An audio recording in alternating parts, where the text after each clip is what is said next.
Heart is composed of 3 layer of tissue fluid. आता हे pericardial fluid काऊन present आहे इथं? हे पेरिकार्डियल फ्लूइड काय करते माहिती आहे का? ल्युब्रिकेशन सारखं काम करते. जेव्हा आता पाय बरं, तू काय म्हणतो, मेरे दिल में तुम हो. हाय का दिल में तुम? नाही आहे, दिल में भोकाड येतं. दिल में एवढे एवढे मोठे मोठे सुराख येतं आणि हे सुराखन उसका उसको सुधारणार नाही. तो तू काच दिल में बैटिंग अरे. तुझे जसे नखरे जास्त त्याचं प्रेशर जास्त. जय हिंद मित्रांनो, मागील व्हिडिओमध्ये आपण बघितलं होतं हार्टच्या इंट्रोडक्शनचं आणि हार्टची पोझिशन. तर या व्हिडिओमध्ये आपण बघणार आहात हार्टचं स्ट्रक्चर काय, हार्ट कोणत्या कोणत्या लेअरने मिळून बनलेलं आहे. तर चला व्हिडिओला सुरुवात करूया.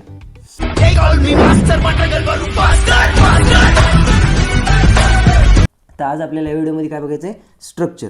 स्ट्रक्चर काय आहे? स्ट्रक्चर कशाला म्हणायचं की हार्ट तयार कसा झालेला आहे. हार्टचं स्ट्रक्चर काय आहे म्हणजे काय? हार्ट कोणत्या कोणत्या लेअरनं मिळून बनलेलं आहे, हार्टच्या मधात काय आहे, हार्टचे कोणते कोणते चेंबर्स आहेत, हे सगळं आपल्याला काय बघायचं आहे? स्ट्रक्चरमध्ये बघायचं. तर चला, आधी कोणी तुला विचारलं स्ट्रक्चर ऑफ हार्ट सांग, तर सगळ्यात आधी त्याला काय सांगायचं माहिती आहे का? Heart is composed of 3 layer of tissue. कोणते कोणते 3 लेयर्स आहेत? चल सोप्या पद्धतीने तुला सांगतो. सगळ्यात आधी लक्षात ठेवायचं, सगळ्यात पहिले येते पेरिकार्डियम, त्याच्यानंतर येते मायोकार्डियम आणि त्याच्यानंतर येते एंडोकार्डियम.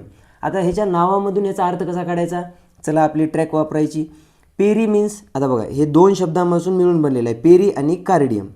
ओके, तर पेरीचा अर्थ होतो बाहेरील, सगळ्यात बाहेरचा जो असतो त्याला म्हणतात pericardium means cardiac muscles, सगळ्यात बाहेरील कार्डियक मसल्सला आपण काय म्हणतात? पेरिकार्डियम. ही एक सॅक आहे. एवढं लक्षात ठेव. यानंतर तुला मी सांगतो कसं बनायले, काय व्हायले, काय काय करते ते. ह्याच्यानंतर आहे myocardium. Same divide and defined. मायोला डिवाइड केलं, कार्डियमला वेगळं केलं. मायोचा अर्थ होतो मधातला, है ना, दोन जणांच्या मधातला, त्याला म्हणतात मायो. तुझ्यावाला मायो नाही, हे दुसरावाला मायो आहे. आणि कार्डियम मीन्स कार्डियक मसल्स, म्हणजे मध्यभागील कार्डियक मसल्सला आपण काय म्हणतात? मायोकार्डियम. आणि सगळ्यात शेवटचं काय आहे? एंडोकार्डियम. आता एंडोला वेगळं केलं, कार्डियमला वेगळं केलं. एंडोचा अर्थ काय होतो मास्तर? एंडो म्हणजे सगळ्यात मधातला. आता पुन्हा थोडंसं मधामध्ये जाऊ आपण, तर लक्षात काय येते आपल्याला? पेरिकार्डियमचे 2 टाईप्स पडतात. आता कोणते कोणते 2 टाईप्स आहेत? आउटर म्हणजे सगळ्यात बाहेरचा पेरिकार्डियम आणि सगळ्यात मधातला pericardium. Inner pericardium and outer pericardium. Outer pericardium पुन्हा अजून 2 टाईप पडतात. त्या 2 टाईपला म्हणतात आपण आउटर फायब्रस आणि इन्नर सिरस. फायब्रस कडक असते, सिरस थोडीशी मऊ असते. एवढं लक्षात ठेवायचं है ना. फायब्रसचं काम काय आहे? Protect from over stretching. आता प्रोटेक्ट फ्रॉम ओव्हर स्ट्रेचिंग म्हणजे जे तुझा हार्ट बीट घेतो त्या बीटिंगच्या टायमाला हार्टची साईज काय होती? कमी जास्त होती है ना. त्या कमी जास्त साईज झाल्यामुळं हार्टला कोणत्या प्रकारचं डॅमेज होऊ नये म्हणून काय करतो? हे प्रोटेक्शन प्रोव्हाइड करतो. आणि आता जे इन्नर होता सिरस, इन्नर सिरस, हे काय करते माहिती आहे का तुला? Secrete small amount of fluid called pericardial fluid. आता लक्षात घे, इथं व्हायले काय? समज हे तुझ्या हार्ट आहे, हार्टची मसल आहे समज, हे पूर्ण एक है ना. आता हार्टची जी पूर्ण मसल आहे त्याची ही समज हे पेरिकार्डियम आहे, वरचा भाग. हे मधातला जो दिसतोय तुला हा मायोकार्डियम आहे. आता हे जे पेरिकार्डियम आहे, पेरिकार्डियमचे 2 टाईप्स पडतात. कोणता? Outer pericardium and inner pericardium. Outer पेरिकार्डियमचे पुन्हा 2 टाईप पडतात मास्तर. कोणते कोणते येतं? वरचा असतो फायब्रस आणि मधातला असतो सिरस. आता हे जे सिरस आहे ना, हे सिरस एक फ्लुइड सिक्रेट करते. त्या फ्लुइडला आपण म्हणतात पेरिकार्डियल फ्लुइड. आता हे पेरिकार्डियल फ्लुइड काऊन प्रेझेंट आहे इथं? हे पेरिकार्डियल फ्लुइड काय करते माहिती आहे का? ल्युब्रिकेशन सारखं काम करते. जेव्हा हार्ट बीट घेतो त्या टायमाला त्या बीटिंगमुळं ओव्हर स्ट्रेचिंग होऊ नये आणि ओव्हर स्ट्रेचिंगमुळं कोणता जखम होऊ नये किंवा कोणत्या प्रकारचं डॅमेज होऊ नये हार्ट वॉल्सवर. त्याच्यामुळे हे काय करतो? ल्युब्रिकेशन सारखं काम करतो. म्हणजे बाहेरून आलेला धक्का आणि मधातले धक्क्या यांना काय करतो? वेगवेगळं करतो, म्हणजे जेणेकरून हार्टच्या मसल्सला कोणता डॅमेज होणार नाही है ना. आता हे जे पेरिकार्डियल फ्लुइड आहे, आता इथे एक गोष्ट लक्षात ठेवायची, हे पेरिकार्डियल फ्लुइड असतो प्रेझेंट कशामध्ये? पेरिकार्डियल कॅव्हिटीमध्ये. Pericardial cavity. आता ही पेरिकार्डियल कॅव्हिटी कुठं असते मास्तर? ही पेरिकार्डियल कॅव्हिटी असती तुझ्या इन्नर सिरसमध्ये आणि तुझ्या इन्नर विसरलमध्ये. आता हे जे इन्नर विसरल होतं ना, ह्याच इन्नर विसरलला आपण काय म्हणतात माहिती आहे का? ह्यालाच आपण एक नाव दिलेलं आहे इपिकार्डियम. ओके, आता हे जे इपिकार्डियम आहे, तू बार बार ही गोष्ट ऐकली असेल किंवा ऐकशील नंतर की हार्ट 3 लेअरनं बनलेलं आहे. तर सगळ्यात आधी काय म्हणतात माहिती आहे का लोक? इपिकार्डियम, मायोकार्डियम, एंडोकार्डियम. त्याला म्हणायचं नाही, त्याला काय म्हणायचं नाही. काहून नाही तर त्याला म्हणायचं बाबा जे इपिकार्डियम तू सांगायला ना ही पेरिकार्डियमची सगळ्यात मधातली लेअर आहे, त्याच्यामुळे ही लेअर फर्स्ट नाही आहे. फर्स्ट लेअर कोणती आहे? पेरिकार्डियम आहे. तिची एक सब लेअर आहे, त्याचं नाव काय आहे? इपिकार्डियम आहे. मित्रा, व्हिडिओ जर आवडत असेल तर व्हिडिओला काय कर माहिती आहे का, तू हृदय काढ आणि व्हिडिओच्या लाईक बटन असा फेकून हाण, पण त्या व्हिडिओच्या लाईक बटनला दाब, मला काय सांगू नको. आता चल लवकर लवकर बघू आपण हे 3 ज्या लेअर सांगितल्या ते 3 लेअरचं काम काय. सगळ्यात पहिली कोणती होती? पेरिकार्डियमची. ही डबल लेअर सॅक आहे बघ, double layer sac coating. Double layer म्हणजे 2 लेअरनं मिळून बनलेली आहे, 2 लेअरनं मिळून बनली. त्याच्यानंतर काय? Outer covering of the heart, सगळ्यात बाहेरील आवरण आहे. सगळ्यात बाहेरील म्हणजे हे हार्ट आहे, तर हार्टच्या सगळ्यात बाहेरची जी एक कव्हरिंग आहे त्या कव्हरिंगला आपण काय म्हणतात? पेरिकार्डियम म्हणतात. एवढं लक्षात ठेवतो. आता हे जी पेरिकार्डियम आहे, आताच तुला मी सांगितलं 2 लेअरनं बनलेली आहे. Outer parietal pericardium and inner visceral pericardium है ना. आउटर पेरायटल पेरिकार्डियम ह्या 2 लेअरच्या मधामध्ये मी तुला सांगितलं होतं आत्ताच एक पेरिकार्डियल कॅव्हिटी प्रेझेंट असते. ह्याच पेरिकार्डियल कॅव्हिटीमध्ये काय असतो? पेरिकार्डियल फ्लुइड प्रेझेंट असतो. ओके, हेच पेरिकार्डियल फ्लुइड काय करतो? ल्युब्रिकेशनचं काम करतो. ह्याच्यानंतर काय आहे? ह्याच्यानंतर म्हणते parietal pericardium. Parietal pericardium strong protective sac of heart आहे. स्ट्रॉंग आहे कशासाठी सांगितलं होतं तुम्हाला? ओव्हर स्ट्रेचिंग होऊ नये म्हणून ही स्ट्रॉंग आहे. त्याच्यानंतर अँकर्स द हार्ट विथ मिडियास्टिनम. आता हे खूप महत्त्वाचं आहे बघ, ही जी लेअर आहे ना पेरिकार्डियमची लेअर, ही काय करते माहिती आहे का? जे लंग्स आहेत, लंग्सची जी एक मधामध्ये कॅव्हिटी तयार होऊ लागली है ना अशी, ह्या कॅव्हिटीमध्ये ह्याला काय करते माहिती आहे का? हार्टला अँकर करते. अँकर करणं म्हणजे चिटकून ठेवते त्याच्या ठिकाणी, त्याच्यामुळे तो हार्ट असा बुळकुने निघून जात नाही, तिथंच राहतो जागेवरती. कुठेही जात नाही इकडे तिकडे. इकडे तुझे म्हणतो ना मेरा दिल तुमने चुराया, काय नाही चुराया बिराया, चुराया तर तू डायरेक्ट ऊपर जाता बेटी. आता अजून काय म्हटलेलं आहे? It made up of 2 layers. तुला सांगितल्या होत्या कोणत्या? आउटर फायब्रस आणि इन्नर सिरस. ओके, आता आउटर फायब्रस काय करते? Protects the heart from over stretching. आता सांगितलं होतं ओव्हर स्ट्रेचिंगपासून थांबवती.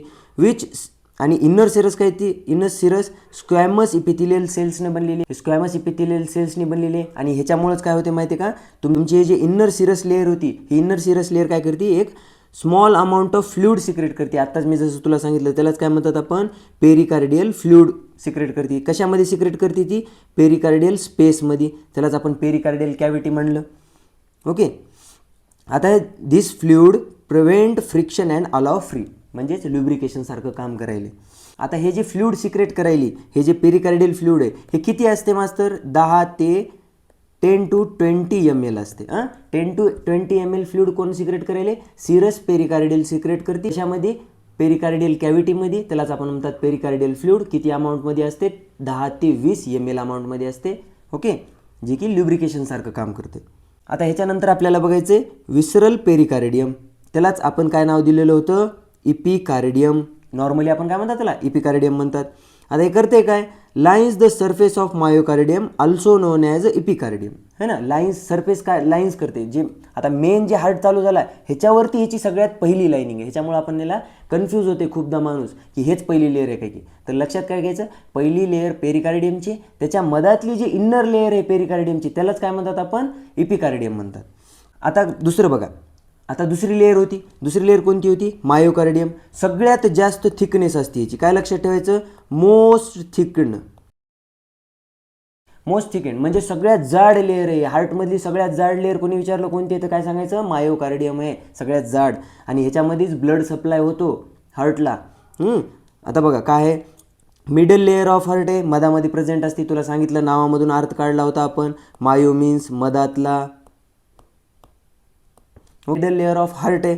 आता अजून काय काम करते? Composed of specialized cardiac muscle found only in heart. बघ तुला स्टार्टिंगलाच म्हणलं होतं की नाही, कार्डियक मसल्स ह्या मसल्स फक्त आणि फक्त हार्टमध्ये सापडतात. त्याच्याशिवाय दुसरीकडे तू कितीही हुडकलं तर तुला सापडणार नाहीत. नंतर काय म्हणते? It is not under voluntary control, इनव्हॉलंटरी आहे. आता पाय लक्षात घे, विचार कर, तुझ्या जर हार्ट तुझ्या व्हॉलंटरी कंट्रोल्समध्ये असला असता, तू एवढा मोकार आहे. आता तुझ्या खाण्याची वांदी तुझ्या लक्षात राहत नाही, सकाळी काय खाल्ले, रात्री काय खायचे हे तुझ्या लक्षात राहत नाही. आता मला सांग, तू जर एवढा डेंजर आहे आणि तुझ्या एवढ्या डेंजरपणामध्ये तुझा जर हार्ट व्हॉलंटरी कंट्रोलमध्ये असला असता. व्हॉलंटरी कंट्रोल म्हणजे कोणते कंट्रोल? जे की तुझ्या इच्छाशक्तीनुसार वागतात. म्हणजे हात उचलला ते हे व्हॉलंटरी कंट्रोल आहे.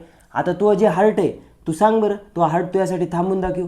थांबता येते का? थांबिता येत नाही. काहून थांबिता येत नाही? कारण ते इनव्हॉलंटरी कंट्रोलमध्ये आहे. आता इनव्हॉलंटरी कंट्रोलमध्ये आहे म्हणून तू जिवंत आहे भाऊ. तुझ्या जर कंट्रोलमध्ये असला असता तर तुझा जन्मल्याच मेला असता तू. हां, समझने वाले को इशारा कॉपी. तर त्याच्यामुळे काय लक्षात ठेवायचं, हार्ट इज अ इनव्हॉलंटरी कंट्रोल. आणि त्याचमुळे तू खूपदा ऐकलं असेल की ब्रेन डेड पेशंट आहे पण त्याचा हार्ट जिवंत आहे. तर ह्याचं रिझन काय असते माहिती आहे का? हार्ट ब्रेनच्या पण कंट्रोलमध्ये येत नाही. हार्ट काय असतो? इनव्हॉलंटरी आहे. पण कोणता आहे? ऑटोरिदमिसिटी असते त्याच्यामध्ये. ऑटोरिदमिसिटी म्हणजे स्वतःच्या इम्पल्स स्वतःच तयार करते. ते कोणावरच डिपेंड राहत नाही. ह्याला काय म्हणायचं? ऑटोरिदमिसिटी. आता ही जी ऑटोरिदमिसिटी असते ही काय करते? स्वतःच्या बीट्स स्वतःच निर्माण करते. त्याच्यामुळं हार्ट कंटिन्युअसली बीट करत राहते. तो मेंदू सांगल काय न सांगल काय ते कंटिन्युअसली काय करते? बीट करत राहते. हां, ब्रेन काय करू शकतो? रेग्युलेट करू शकतो. कशाला? हार्टच्या स्पीडला कमी जास्त करू शकतो. त्याच्यानंतर काय लक्षात ठेवायचं? Form a bulk of heart. सगळ्यात मोठी लेअर आहे, सांगितलं मी तुला. सगळ्यात जास्त साईज कोणाची आहे? मायोकार्डियमचीच आहे. त्याच्यानंतर responsible for pumping action of the heart. आता तू हार्ट जे धडक धडक धडक करते ना, हे धडक धडक यामुळे व्हायली? मायोकार्डियममुळे व्हायली है ना. मायोकार्डियम जेव्हा ब्लड सप्लाय होतो, मायोकार्डियममध्येच तुझी कंडक्टिंग सिस्टीम असते. त्याच कंडक्टिंग सिस्टीममुळं SA node, AV node, bundle of His आणि पंकिंजे फायबर असं तुला पूर्ण इम्पल्स डिस्ट्रीब्यूट होती. त्यालाच म्हणतात पंपिंग ॲक्शन. ह्याच्यानंतर काय लक्षात ठेवायचं? Responsible for conducting system. आता सांगितलं ना. आता एखादा दीडशानं काय करते माहिती का? तुला विचारते, सांग भाऊ म्हणते हार्टच्या मसल्सची थिकनेस सांग म्हणते मला. तर सांगायचं बिंदास, मी सांगायला ना तुला, त्यांना घ्यायचा. बघ, लेफ्ट वेंट्रिकल जे आहे ते 8 ते 15 mm थिकनेसचं असते. किती? बघ, हे लक्षात ठेवायचं असं. हे जे लेफ्ट वेंट्रिकल आणि राईट वेंट्रिकल, आता हे लेफ्ट वेंट्रिकल आहे, हे राईट वेंट्रिकल आहे. कधी लक्षात ठेवायचं? राईट वेंट्रिकल थोडासा साईजमध्ये छोटा असतो, लेफ्ट वेंट्रिकल साईजमध्ये मोठा असतो. काहून असतो? तर लक्षात घ्यायचं. राईट वेंट्रिकल्स ब्लड पंप कोणाकडे करते? लंग्सकडे करते. त्याच्यामुळे ह्याला जास्त प्रेशर लावायची गरज लागत नाही. त्याच्यामुळेच आपण काय म्हणतात? Right ventricle low blood pressure. हां, आणि लेफ्ट वेंट्रिकल जे असते, लेफ्ट वेंट्रिकलला तुझ्या पूर्ण बॉडीच्या टिश्यूजला रक्ताचा सप्लाय करावं लागते, ब्लड पंप करावं लागते. त्याच्यामुळे याचं स्पीड पण काय पाहिजे? जास्त पाहिजे. म्हणजेच ब्लड प्रेशर इथं किती येते? 120 mmHg येते. त्याच्यामुळे ह्याची थिकनेस पण काय असते? जास्त असते. लक्षात घ्या, राईट वेंट्रिक्युलरची थिकनेस किती आहे? 3.5. आता पाय बरं, 3.5 हे राईट वेंट्रिकल 3.5 3 ते 5चं आहे आणि लेफ्ट वेंट्रिकल किती आहे? 8 ते 15 mmचं आहे. म्हणजे 8 ते 15 mm जास्त आहे ना. तर 8 ते 15 mm काहून जास्त असते? कोणी विचारलं तर काय सांगायचं? त्याला सांगायचं लेफ्ट वेंट्रिकलला जास्त फोर्स लावावा लागतो. काहून? सिस्टमिक सर्क्युलेशन करण्यासाठी, बॉडीच्या टिश्यूपर्यंत ब्लडला सप्लाय करण्यासाठी. त्याच्यामुळे याचं प्रेशर जास्त असतो आणि प्रेशर जास्त असल्यामुळे याची साईज पण काय असते? थोडीशी जास्त असते. आता काय बघायचं आपल्याला? आता बघायचं तिसरी लेअर, सगळ्यात इनर मोस्ट लेअर ज्याला म्हणतो आपण एंडोकार्डियम. नावामधून अर्थ काढला एंडो, सगळ्यात. आता सगळ्यात मधातलं जे काय आहे, काय करते बघा? Smooth inner lining of heart. हार्टची जी मधातली लाइनिंग आहे,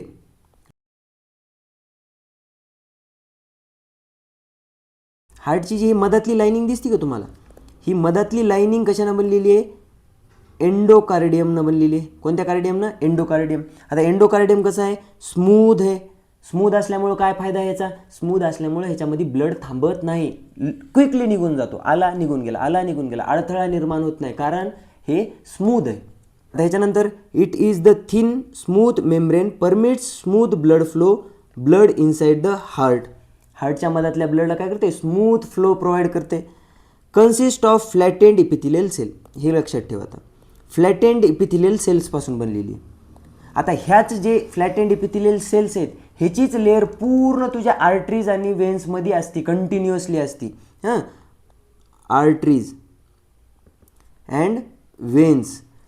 वेन्स आणि आर्टरीची जे मधातली साईड आहे ना त्याच्यावरती कोणत्या लाइनिंग असती? त्याच्यावर पण फ्लॅटेंड इपिथिलियल सेल्सचीच लाइनिंग असते, जी लाइनिंग तुझ्या हार्टच्या मधातल्या लेअरवर आहे, तीच lining.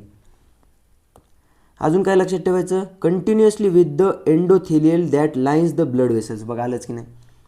Thin innermost layer lines the chamber and walls inside surface of the heart. सगळ्यातल्या मधातले लेअर आहे आणि काय करते? वॉल्सला आणि जे तुझे चेंबर्स आहेत त्यांना कव्हरिंग देते मधामधून. त्याच्यामुळे तुझा ब्लड फ्लो स्मूथ होतो. हे होता आपल्या हार्टचं पूर्ण स्ट्रक्चर. तुम्हाला जर व्हिडिओ आवडला असेल तर व्हिडिओला लाईक करा. व्हिडिओ जर इन्फॉर्मेटिव्ह वाटला असेल तर आपल्या मित्रांसोबत हा व्हिडिओ शेअर करा आणि होईल तेवढं ह्या व्हिडिओमध्ये तुम्हाला काही कन्सर्न असेल, तुम्हाला काही क्वेश्चन असतील तर ॲक्टिवली कमेंट बॉक्समध्ये ते क्वेश्चन्स टाका. मी त्याच्यावर बिलकुल तुमचा आन्सर देण्याचा प्रयत्न करेल. आणि भेटूया पुढे अजून एका नवीन व्हिडिओमध्ये ज्याच्याबद्दल अशाच इंटरेस्टिंग चॅप्टरवरती आपण डिस्कस करू. तोपर्यंत जय हिंद.